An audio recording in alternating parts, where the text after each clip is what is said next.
I welcome you all in the name of my Lord Jesus Christ to our God's Word Fellowship podcast. I am Vanita Santiago, and we are going to study about the subject called Fervent Prayers Bring Breakthrough. God is good all the time, and all the time our God is good. Before we get into the message, let's pray. Father, we come into your presence in the name of our Lord Jesus Christ. Father, I pray that you give us word in due season, Father. Lord, I pray that you give us word which will build our life, which will edify our life, which will give us directions for our life, Father, which will move us forward, which will strengthen us and equip us in your word, your will, and plan for our life. Father, we thank you so much for speaking to us through your word. Father, I also pray for our local areas. Father, I pray for our city, Madurai, for our state, Tamil Nadu. Father, I pray for Bangalore. I pray for Karnataka. I pray for all the states of our country, and I pray for our country as a whole. Lord, I pray that you bring us a marvelous deliverance for us from this coronavirus. In the name of Jesus, I bind all the works of the enemy behind this coronavirus. In the name of Jesus, every scheme, every device, every weapon of the enemy be broken and destroyed. Father, I thank you for destroying the works of the devil in our country. In the name of our Lord Jesus Christ, we take the authority and bind all the works of the devil against our country. Father, I pray that let life blossom, let life prevail, let people live and not die, let people get to know you and get saved, Father Lord. Father, I pray that you care for the perishing, Father. You care for the dying. Have compassion and mercy on our country, and you heal our land. You forgive the sins of the people. You heal our land. Father, I also pray for the people who have been afflicted by coronavirus. Father, I pray that you restore them back to health. Father, I pray that you heal them completely. You give them deliverance from this virus, Father. Father, I thank you so much for healing them. Father, I pray for your mighty protection on doctors, medics, and volunteers, and everybody who is involved in treating patients and helping patients, Father. Father, I pray for your mighty protection on them and keep them as the apple of your eye. Father, I thank you so much for your deliverance for us from this coronavirus. Thank you for healing our land. In the name of my Lord Jesus Christ, I pray. All right, let's get straight into our message. Let's go turn to our scriptures. James chapter 5 verse 16. Here we read, "Confess your faults one to another and pray one for another, that you may be healed. The effectual, fervent prayer of a righteous man availeth much." If a believer or a righteous man, when he prays fervently, there is much power available in his prayer. We should be fervent in our prayers. We should be consistent. We should be persistent. We should continue to seek God and pursue God's will to be done in our country. We should continue to pray for our country for the deliverance of this coronavirus. We are the people who have covenant with God Almighty, should stand before our God for our nation and intercede for our nation on a daily basis.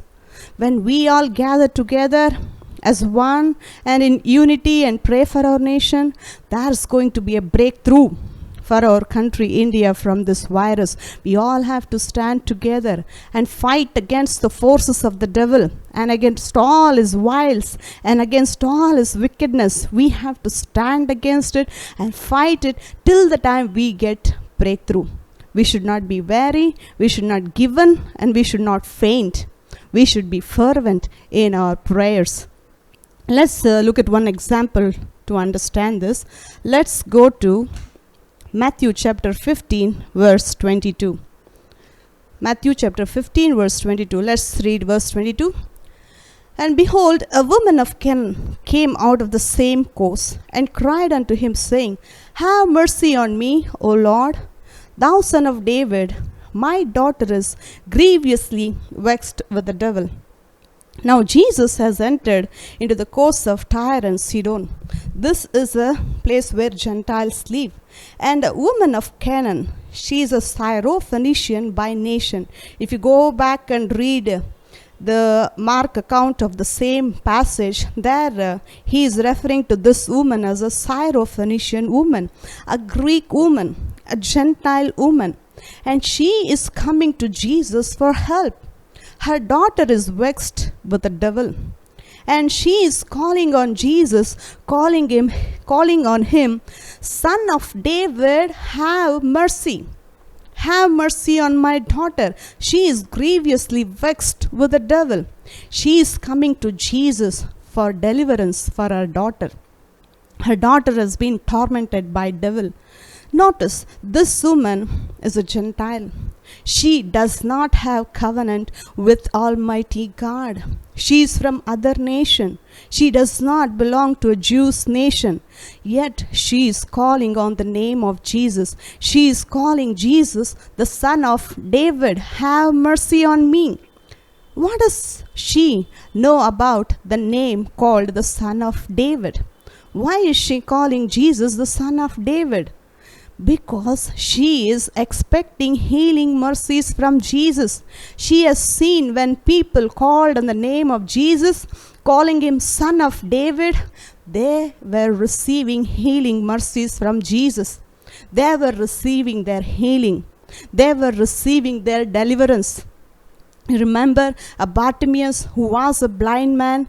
He went before Jesus, calling him, Son of David, have mercy on me.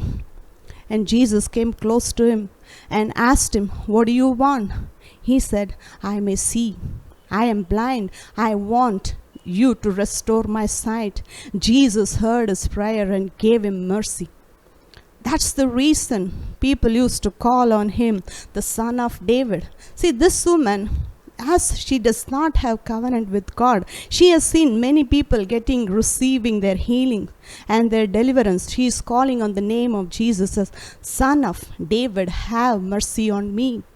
She is expecting Jesus to show mercy on her daughter and heal her daughter.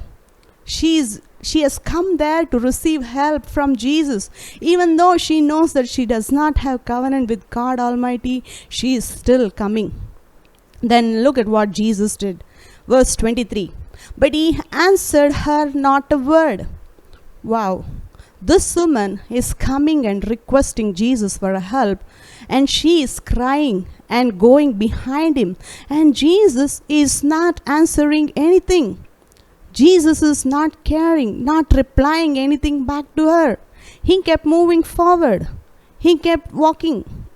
He is not paying any attention to this woman. And again, let's see what the disciples did here. And his disciples came and besought him, saying, Send her away, for she crieth after us. Now, disciples, they are suggesting Jesus. Jesus did not ask any suggestion here, but yet these disciples are very good in giving suggestions to Jesus sometimes. And they are asking Jesus to send her away. But verse 24, what does Jesus answer here? But he answered and said, I am not sent but unto the lost sheep of the house of Israel. And Jesus is replying or saying, he stood there. He is not moving forward now. He stood and he is replying to that woman and saying, I am sent only for the children of Israel. I am not sent for Gentiles. He is very clearly speaking to her. I didn't come for you. I came for Jewish people. Then Jesus kept walking again. And again, what is she doing? Then she came and she worshipped him, saying, Lord, help me. Again, even after Jesus said this, that I am not sent for you, she is not leaving Jesus. She is persistent.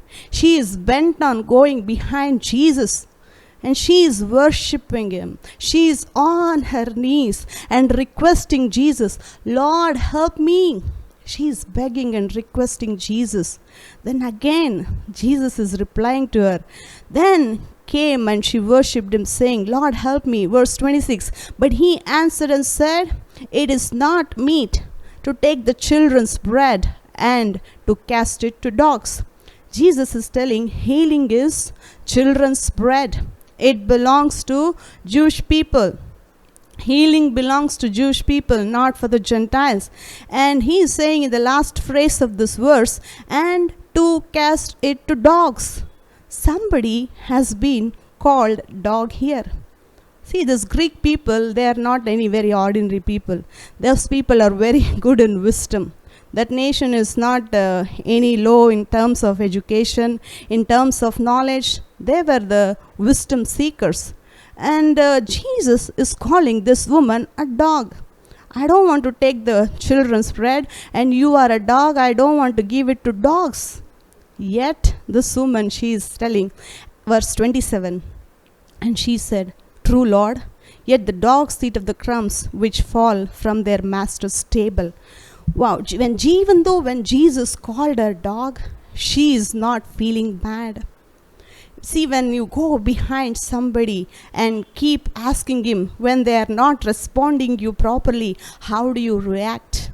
You take example in your case, if you want to meet some CM, or maybe let's go to the MP level. If you want to meet an MP and you want to talk to him and you are making a request for him, do something for our local areas, we have a problem and fix it. Or do something for concerning the ration card and something about the corporation water, and you are going him and asking him for a help. Imagine if he doesn't want to help you and he doesn't care you, and when he calls you dog, how do you feel? You think you feel good there? He called you dog? No, you feel embarrassed and you feel bad. And you might even get angry when somebody calls you dog. And you might even reply and blasphemy and speak something against that MP or that person who called you dog. It's not easy to take when somebody calls you dog. But this woman, she took it and she accepted and said, Yes, Lord, I am a dog. At least you give me the crumbs. That whatever is left over, you give me that. That's what she is asking. And let's read that again. And verse 27, and she said, True, Lord, yet the dogs eat of the crumbs which fall from their master's table. Okay, at least you give me that crumb. If you give me that crumb, my daughter will get healed. Wow, imagine the faith of this woman is great. And she is consistently going behind Jesus. She is not leaving Jesus for any other reason. She is not leaving Jesus until Jesus granted her request, until Jesus gave mercy. When she called Jesus Son of David, she is expecting mercy from Jesus. Mercy. It's not, see, she is a Gentile woman and she has not done anything to receive mercy from Jesus. Even she does not have covenant, yet she is coming asking God for mercy. Okay, give me that crumb, my daughter will be healed. Jesus is walking and going, but she is not leaving Jesus. She is going behind him. Disciples are against him. Jesus called her dog, yet she is not leaving Jesus and she is going behind Jesus. She is bent on receiving healing for her daughter. She did not leave Jesus. That's what brought. And later what Jesus answered. Verse 28, Then Jesus answered and said unto her, O woman, great is your faith. Wow, Jesus is appreciating her faith. Now, why is Jesus not giving healing for her as soon as she asked here? Because by this time, the salvation was not extended to the Gentiles. The salvation for the Gentiles was in the future.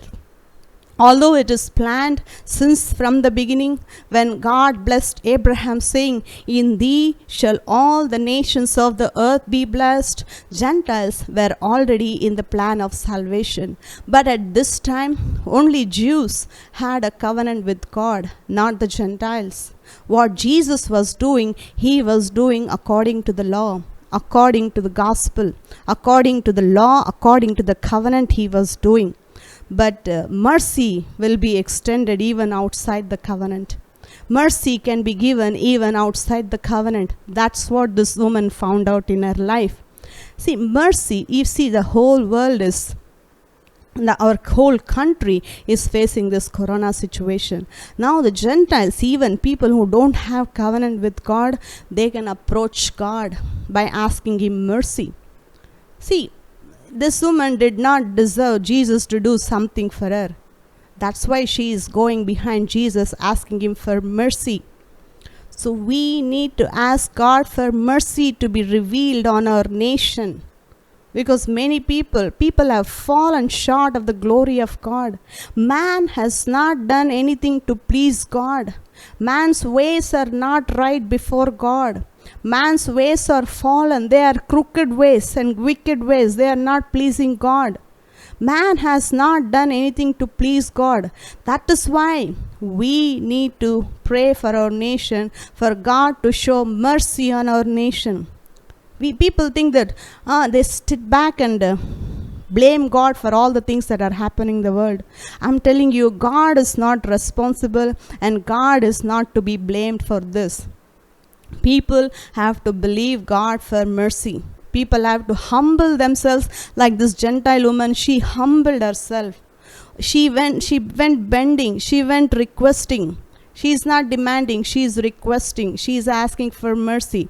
That's what every person should be doing this time, for God to show his mercy on our country, on our nation, on our local areas. See, sitting back and blaming God is not going to help anyone. Especially, God is not going to be diminished by his power just because people speaking are against God. He is still almighty. He is still as powerful as he was, and he will be as powerful even in the future. God's power is not going to be diminished just because people sit and blaspheme about God. All we need to do is seek God for mercy. Remember, mercy will bring healing for our nation. Mercy will bring restoration for our nation. God's mercy will bring breakthrough. That's what we need to be praying today. See, this Gentile woman, after receiving her healing for her daughter, she went back. Bible does not record anything about that she came back and she served God, she followed God, she accepted our Lord Jesus as her personal Lord and Savior, and she became a Jew and she followed the word of God. Nothing is written about what she has done after she received her healing. She came, she requested, she asked God for mercy, and she received healing for her daughter, and she went back. That's all. We don't see any other record mentioned about this woman in the Bible, what she did after she received healing for her daughter. She just received and gone. Even today, Gentiles can believe God for mercy and receive healing. See, while Jesus was doing ministry on the face of the earth, he healed many Gentiles. They did not follow Jesus later. Some followed and many did not follow. Let's go to one verse in Matthew chapter 4, verse 15. Matthew chapter 4, verse 15. And the land of Zebulun and the land of Naphtali, by the way of the sea, beyond Jordan, Galilee of the Gentiles. See, Jesus healed many people in Galilee. For that we will see one more scripture in same chapter, verse 23. And Jesus went about all Galilee, teaching in their synagogues and preaching the gospel of kingdom and healing all manner of sicknesses and all manner of disease among the people. And his fame went throughout all Syria, and they brought unto him all sick people that were taken with divers diseases and torments, and those which were possessed with devils, and those which were lunatic, and those that had the palsy, and he healed them. See, Jesus is making mighty miracles. He is performing mighty miracles and healing everybody in Galilee. Who are the Galileans? Gentiles. Everybody who is falling on the street, Jesus healed. Were all Jewish people whom Jesus healed? He healed them all. He healed Gentiles because he showed mercy, healing mercy on the people. Even today, when all God's children, we should come humble before God and say to God, you are the only one God who can fix this problem. Man has tried many things from last 2 years and is still struggling. and he is still not coming up with better solutions. But God can fix this. God can fix this in a moment. If you can lean on God, humble yourselves and ask God for mercy, because God is merciful God. He is full of compassion and He is righteous. This is the time that we need to be looking to God, not speak against God. You speak what God can do. Sitting and blaming God is not going to help anyone, because our help is in the Lord who made heaven and earth. God is almighty and He is able to do awesome things and mighty things even today. That's why keep your eyes on God. Be fervent in your prayers that God is going to bring deliverance for our country. But you be persistent and never give up. See, if you want breakthrough, you don't break up with God. You keep your relation, continue with God. Keep praying and keep walking in the commandments of God. Keep meditating on God's scripture. Then there won't be any break for good things in your life. If you want good things to continue in your life, if you want to enjoy prosperity and health in your life, continue your fellowship with God on a daily basis. What you do daily will impact your life. I believe that you got blessed through this message. Thank you so much for listening. We will continue this message in the next week. Thank you so much for listening to my message again. God bless you. Our Lord Jesus Christ is coming soon.